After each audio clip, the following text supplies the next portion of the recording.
নমস্কার। আজ আমার লেখা আরও একটা কবিতা।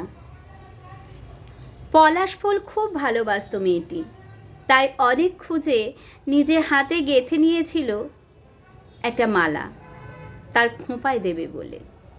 মালাটি যখন সে তার খোঁপায় দিল, পলাশ ফুল বলে উঠল, তো রুক্ষ চুলে আমার সৌন্দর্য নষ্ট হচ্ছে।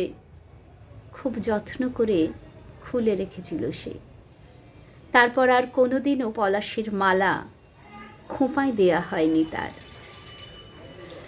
সবার মতন সেও নিজেকে বসন্তের হাওয়ায় ভাসাতে গিয়েছিল। হাওয়া বলল, তোকে স্পর্শ করলে আমার শীতলতা মুছে যাবে। তাই হাওয়ায় ভাসা আর হয়নি কখনো। ফাগুনের রঙে নিজেকে রাঙাবে বলে একটা বাসন্তী রঙের শাড়ি গায়ে রাখল। অমনি কঠোর স্বরে শাড়ি বলে উঠল, পরিস না, আমায় পরে যুবতীরা যৌবনের লাবণ্য ছড়ায়। তুই গায়ে দিলে আমার লাবণ্য খোঁয়া যাবে। শাড়িটি আর পরা হয়নি তার। নতুন শাড়িটি অমন নতুন রয়েই গেল।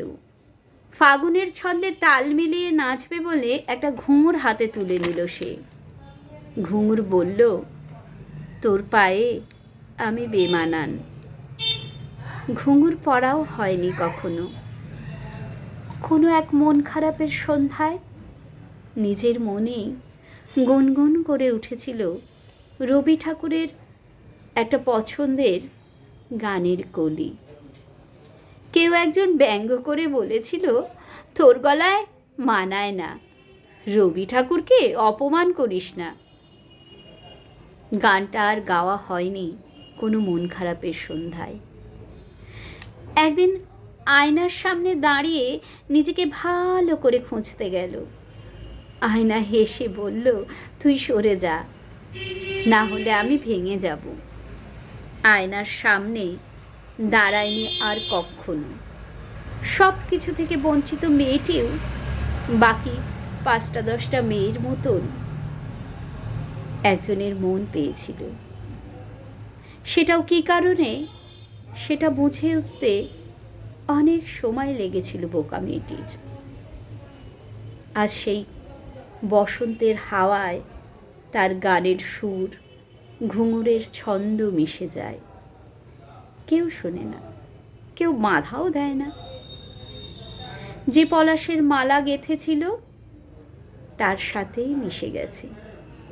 সেই বাসন্তী রঙের আভাঙা শাড়িটা কেউ তার গায়ের উপর ছড়িয়ে দিয়েছে, কিন্তু সেটা তার স্পর্শে লাগেনি, লেগেছে অনুভূতিতে।